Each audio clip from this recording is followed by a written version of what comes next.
Hello guys, welcome back to my channel. So in today's video we are going to install two software that we are going to use for malware analysis. Okay, and the first tool is going to be FLARE. It is used in a Windows operation system, and the second one is going to be REMnux. I hope that's how they pronounce it, but that one is going to be used in a Linux environment. Okay, but first, before we start the installation of these two tools, we need to add a network adapter into our environment. So we had 5 adapters that we did install on the beginning of the series, and then now we need another one, which is going to be in pfSense. Okay, so now that's what we're going to start first, and then when we're done with setting up like a 5th adapter, now we are going to start the installation of the FLARE and the REMnux for analysis, for malware analysis. Okay, so now let's go ahead, and then I'm gonna walk you guys through the steps on how to set up the adapter, and then when we're done, we're gonna move into setting up the FLARE and also setting up REMnux for Linux. And let's get to it. Network that we're going to use for the malware analysis that we're going to have, we need to isolate those networks. That's the reason why we were going to create a 5th adapter that we will be connecting our FLARE and also our REMnux. Okay, so now I'm gonna walk you guys through the steps on how to add the 5th adapter here. So first, what you want to do, you want to come here into the search, and then I'm using a Windows, and it is a different way if you're using a Linux or other operation system. But for Windows, you come to click search, and then now, as you can see, you go to PowerShell, Windows PowerShell, and right click on it, and then run as administrator. Okay, and then yes, bring this one here. Okay, so as you can see here, we are in our PowerShell, and there is some different command line that we're going to use to find the path that we need.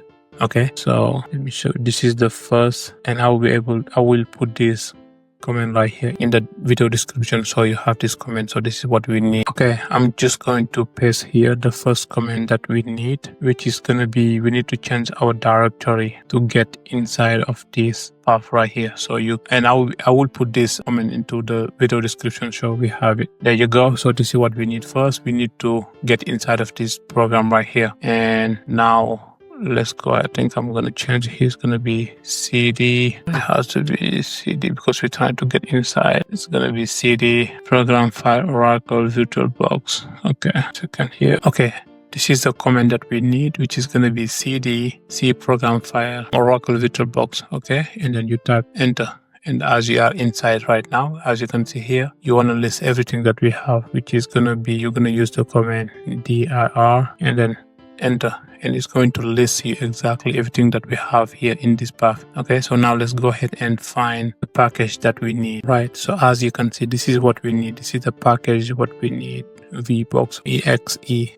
Okay, so what we're going to do next, we want to copy this path right here, which is going to be here. This is what we want to copy. Let's see, Control C. Okay, now that we copy this path right here, you want to come into the search bar and then look for edit system environment, and you click on it. When it's open here, and then here, it might be a little bit different than yours, but you want to go to environment variable. Okay, you click on that, and then you click edit path. Okay, and you want to go and then click on new, and then you add the new path that you copied, as you can see here. Okay, as you click on new, you paste the new path, and then you click on. Okay, I know the mistake that is doing here. Let's just do it again. Copy to, hold on. Okay, let's close it. Let's close and then go back and open edit, new path, and we paste the path that we have. Okay, this is the error that is bringing. We need to delete this one right here.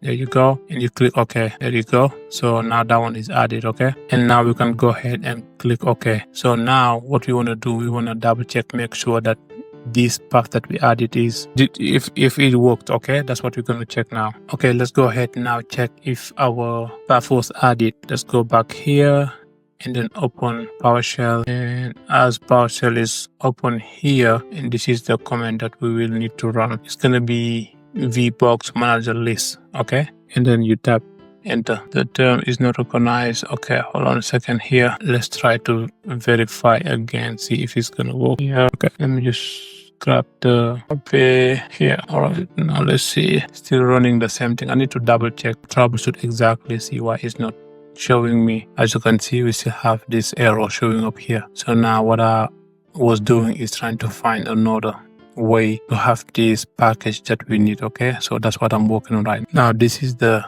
command line alpha, and we are going to practice. We are going to try to use this command line right here. Okay, so let's see, copy and paste it here, see if it's gonna work. Okay, we already used that one, so now let's try to use this one here, see if we went through. Okay, now let's just close this back and then reopen it. See, copy, there you go. Let's see. Okay, as you can see, it works. So we have the list of the VMs that we have. This is what I wanted to get, and I was able to get it with this different command line here. I will provide this command line into the video description. Okay, so now let's close this one here, and now our next step will be to create a new interface. But before you create the new interface, we need to know the name of the pfSense that we will use, and also the pfSense will be off when you're creating this new interface. So here, when you come to my VirtualBox, so the name is going to be sense, and this is how I wrote it, pfSense. Okay, so that's what I want to use, and let's run the first command to start creating the interface. So as this is the first command, you want to make sure this pfSense, whatever your name is, make sure to use the same name here. So mine is gonna be pfSense. As you can see here, that's what we have here, pfSense. Okay, that's gonna be the first command, and you click enter, and then now as you can see, we have the fifth one right here. It's already coming up here, fifth adapter. So that's the first command that we need. Let's go ahead and then see the second command line, because now we are setting up the phase of the fifth adapter that we need. That's what we're setting up right now. And now this is the second command. Again, make sure to put the same name, enter. Okay, now we have the second one. So now let's go with the third command line, and this is the third one. We just change here. It's gonna be PS. So now, as you remember, we had lane 0, lane 1, lane 2. Now we want lane 3. That's why we are going to run this command right here. Okay, so enter. As you can see, we have lane 3 here. Okay, so we have lane 0, lane 1, lane 2, and then lane 3, which is going to be the fifth adapter. Okay, the last command will be, and I will provide all these different command that we need. Okay, so now this is the last command that we need. That's here. Going to be here, pfSense. Now we're turning on the fifth connector, the fifth adapter right here. That's how it said connected fifth on, and type enter. There you go. So now we already turn it on.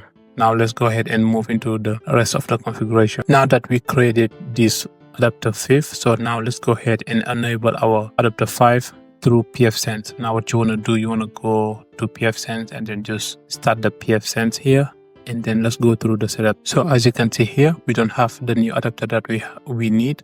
So now what we want to do, we need to assign our interfaces. Okay, and to assign the interface, you want to choose option 1 first. Here, choose option 1. Okay, and then enter. Now enter, type enter. Okay, enter, and it's ask you, should do VLAN to be set up now? We do now, and then type enter. Okay, so now it's time to put our VTNet. As you can see here, we have VTNet 0, VTNet 1, VTNet 2, VTNet 3, and VTNet 4. Okay, so now let's start with the VTNet 0. That's the first one. Type enter. Okay, so now let's go ahead and set up the second one, which is going to be our VTNet 1. It's going to be net 1. Enter.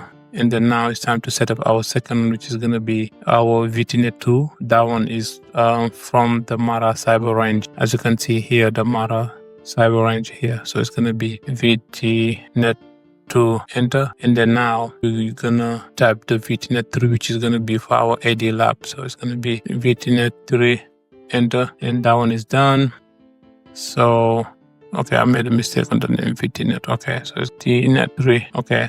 And then now we need the fourth one, which is going to be for the new interface that we created. Okay, so now it's going to be VTNet. Hold on, I made a mistake. VTNet 3. So it's going to be VTNet 4. Enter. Okay, there you go. So now we have all them here.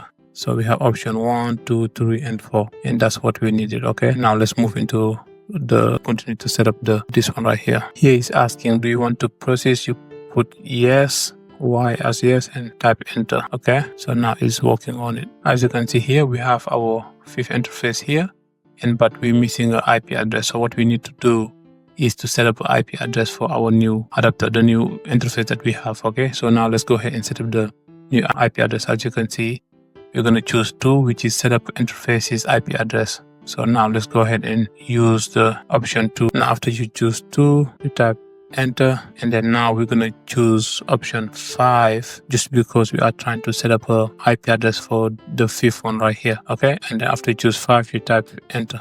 Okay, now the first question we answer no, enter right here. So our new IP address will be 10.99.99.1, and then we double check 10.99, and then we type enter. And now it's asking enter the new Twitter subnet bit count, and let's just enter the count here. So here is going to be 24, enter, and then now we click enter again. Okay, so now it's asking us to configure DHCP. Now here our answer will be no, and then enter the new IP address. We're not going to enter anything. We click enter, and then here is asked, do you want to enable DHCP server on IP3? And now our answer will be yes, and then enter, and then now we need to enter the range of the addresses that we need. So here our range will be 10.99.99.11. That's the start of our range. You type enter, and then the end of our range will be 10.99.99.243.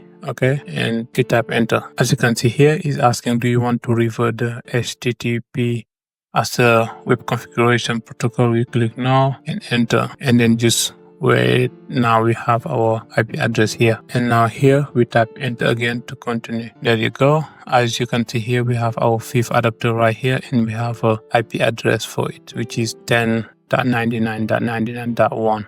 and the subnet mask is 24. Okay, so now from here it's time to change this name, the IP3. As you can see here, we have Mara Cyber Range AD Lab here.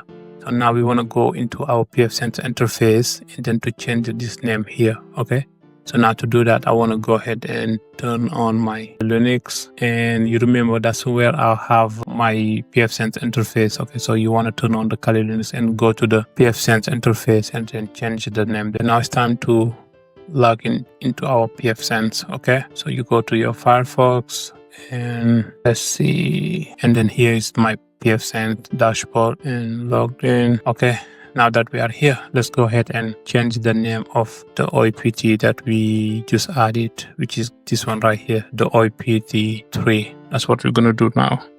And then now to do that, we want to go to interfaces and come here to OIPT3, and here we want to change the name here, description. Now here the name will be let's isolate. Okay, so that's gonna be the name. Now we want to come here and click save, and after save you want to go ahead and click on apply changes. And then now let's go back to interfaces, and then as you can see we have our new one right here, which is isolated. Okay, now it's time to configure the rules of this isolated that we created. So to do that, you go to firewall, click on here, and you want to go to rules. Okay, now you click where you say isolated. Okay, so now let's go ahead and add the new rules here. Now let's add the first rule. You want to click on add, and then now the first one will be here, block. Okay, so now with the action will be block, and then here we have isolated interface, and then the address family is going to be IPv4, IPv6, and then here the protocol will be any, and the source we can leave it as it is. Then the description here, we're going to write the description as block access. Let's see, block access to everything. There you go. That's going to be our description right there. Hold on a second. And then the source here, we need to change it to isolated subnet. Okay, isolated subnet, and then here we leave as any, and here. Okay, so it looks like we got everything here.